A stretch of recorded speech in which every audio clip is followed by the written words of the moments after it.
2009年的7月11日，广州荔湾区龙井东路，光天化日之下，闹市当中人声鼎沸，数百人围成一团，有人拿着木棒，有人举着铁锹，有人拿着雨伞，所有人都在疯狂地殴打着一名中年男子。那名男子从最初的呼救求饶，到声音越来越小，再到脸色发青，再无生机，仅仅用了短短10分钟的时间。眼见着人死了，围观的人群四散而逃，只有一名黑衣女子站在原地。她掏出手机拨打了报警电话，然后安静地等着警方的到来。这个黑衣女子在光天化日之下闹市当中，率领100多人将一名男子活活给打死了。这个女人呢，她不是黑社会的大姐大，也不是什么亡命之徒，她的名字叫陈雪香，是一名普普通通的单亲妈妈。而被活活打死的那个男人叫李建雄，40岁，人称熊哥。他们俩呢本来是素不相识的，他们之间到底发生了什么，有怎样的深仇大恨呢？大家好，我是海岩，下面呢我们就进入今天的案件。2009年7月6日的晚上，17岁的叶婷婷在广州一所职业学校读3年级。那天晚上呢，她和表妹以及表妹的男朋友一起去一家 KTV 里唱歌。3个年轻人本来没想搞多复杂，唱到一半呢，表妹的男朋友觉得人太少了，气氛不够热闹，于是呢就打电话叫了几个朋友过来。叶婷婷本来也没有太在意朋友的朋友嘛，大家一起玩没什么大不了的。可等了那几个朋友到包厢之后呢，叶婷婷的心里就开始打鼓了，因为来的都是30-40岁的中年男人抽着烟，身上还有纹身描龙画凤的，看着就不像什么善茬。其中一个人就是大家都叫他熊哥的李建雄。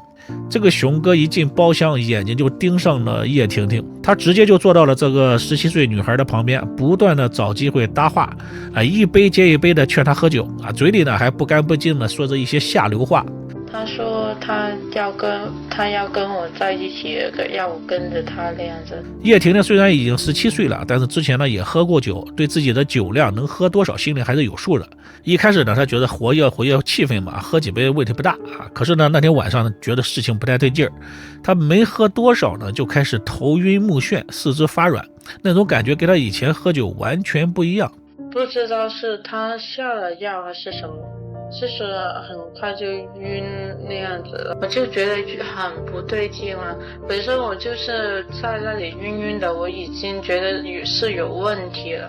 他害怕了，他包厢里呢除了表妹，他一个人都不认识。他想走，可是呢又不敢直接翻脸，于是呢就找借口躲到了 KTV 的女厕所里。他以为躲一躲就能过去可是没等他缓过来呢，这个熊哥呢就直接冲进了女厕所里，把他给拉了出来，扛着就往外面走直接就塞进了自己停在门口的车里。当时表妹和表妹的男朋友也是跟着上车了，叶婷婷迷迷糊糊的看到了表妹也在，心里还是稍微安了一下。她以为呢表妹和男朋友要送自己回家，可是车没有往她的家的方向开，一行人径直来到了一家宾馆，开了房间。叶婷婷醉得厉害，躺在床上，表妹和表妹的男朋友和熊哥几个人呢在旁边吃东西。没有多久呢，表妹和她的男朋友就离开了，房间里就只剩下叶婷婷和熊哥2个人。这时呢，叶婷呢就撑不下去了，昏昏沉沉的睡着了。等她再次醒来的时候，发现熊哥正压在她的身上。她本能的就想反抗，可是浑身没有力气，而熊哥二话不说直接拳头就朝着叶婷的脸上就打来，她的脸当时就肿了起来。我怎么也动不了，跟着我反抗他就打我。他说他要跟我在一起，要我跟着他那样子，那我就假装答应他。那一夜，一个17岁的女孩在一个中年男人的拳头和威胁之下，失去了自己最宝贵的东西。第二天早上醒来，熊哥又换了一副嘴脸，他笑嘻嘻地说你别害怕，哥呢就是想跟你交个朋友，以后呢你就跟着哥，哥带着你吃香的喝辣的，好像我前一晚的暴力和侵犯都不存在一样。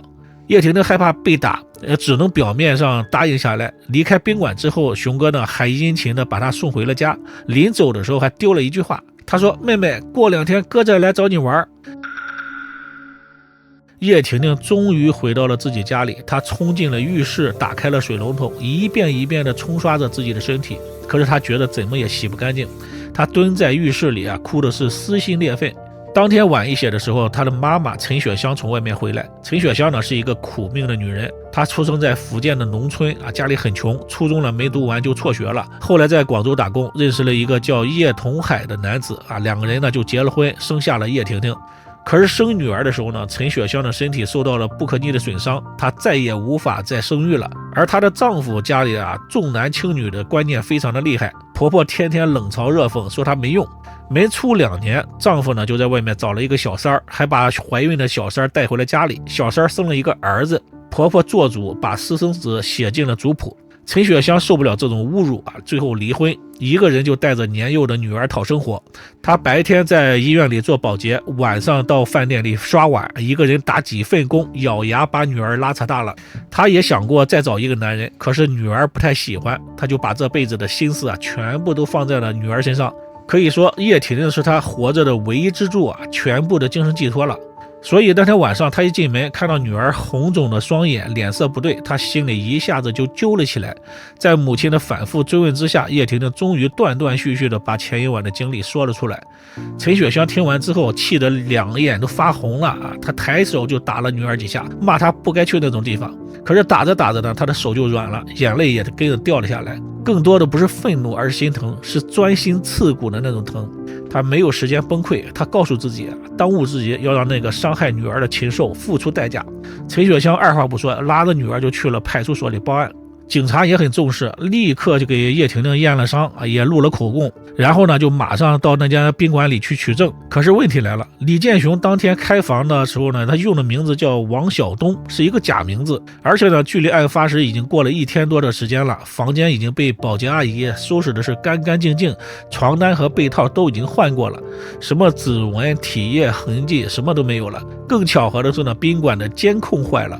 警方询问当天的当班的工作人员，工作人员回忆说，那天几个人来的时候确实喝了很多，没有太在意。退房的时候呢，叶婷婷和熊哥是一起离开的，两个人是有说有笑，就像是普通的情侣一样，看不出来什么异常。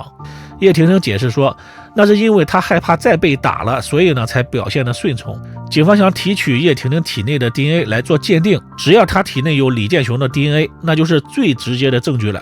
可叶婷婷回到家里之后就洗澡了，而且洗得很久很久，原本最重要的证据就这么没了，案件呢也就此陷入了僵局，没有证据，警方也没有办法去抓人啊。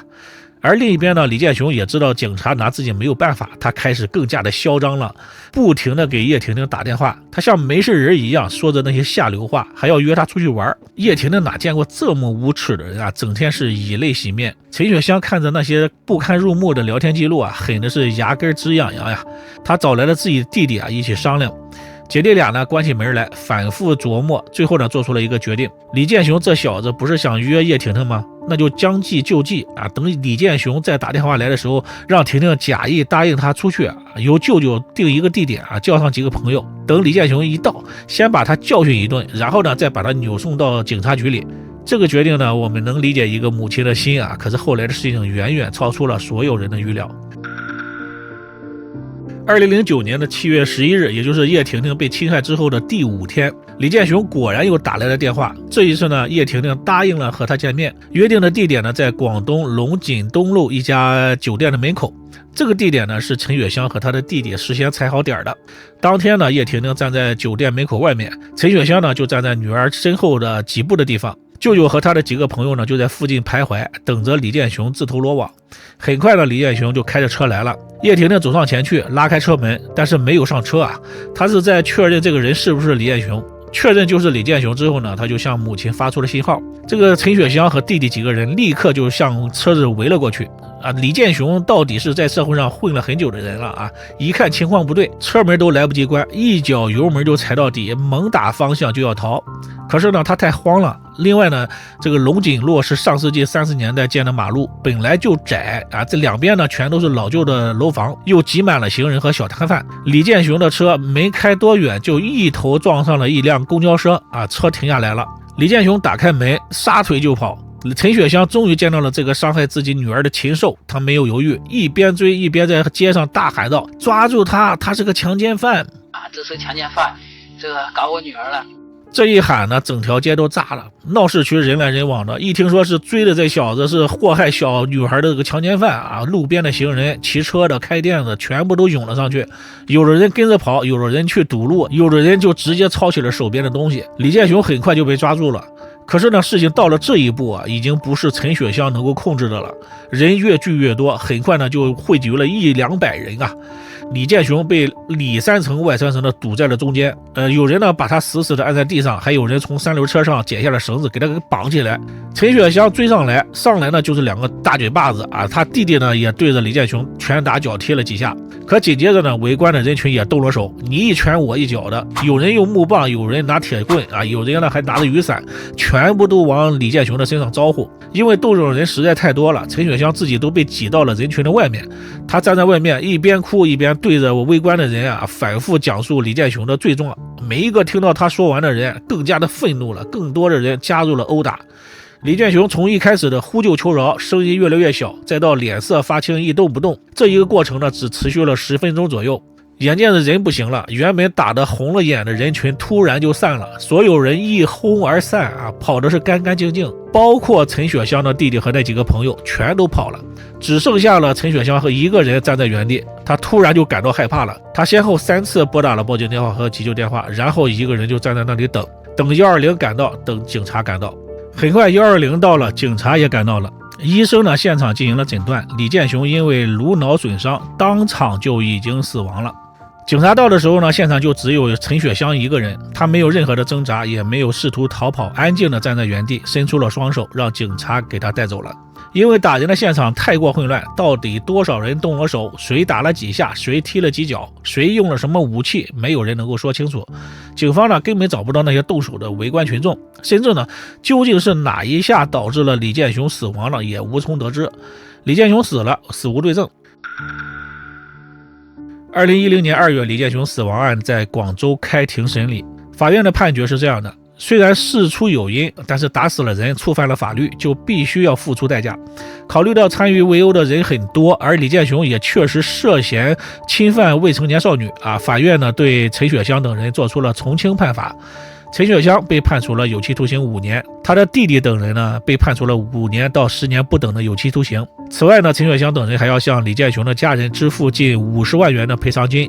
陈雪香一家呢难以接受这个判决，一审宣判之后呢，他们提起了上诉，在2011年4月11日，2审驳回上诉，维持原判。法庭上，叶婷婷哭的是几乎站立不稳啊！我真的只有自己一个人，我这么大个人从来没跟妈妈分开过。这案件到此尘埃落定。在网络上呢，对于这个案件的争议从未停止过。有人拍手称快，说李建雄死有余辜。一个母亲为了保护自己的女儿能够做到这样的话，是一个伟大的母亲，是一个伟大的母爱。既然法律暂时给不了正义的话，那就是自己动手。也有人叹息说李雪香太冲动了，如果她能够再理智一点，哪怕多给警方一点时间，或者换一种方式来维权，而不是选择街头暴力的话，她就不会从受害者家属变成阶下囚。她进去了5年，留下17岁而且心理受创的女儿一个人在外面，这真的对女儿是最好的保护吗？这个案件呢，最终没有赢家，几个家庭因此支离破碎，留下的是无尽的叹息。好了，今天的案件就到这里，您对这个案件有什么看法？欢迎评论区里留言讨论。这里是海爷说案，我们下期再见。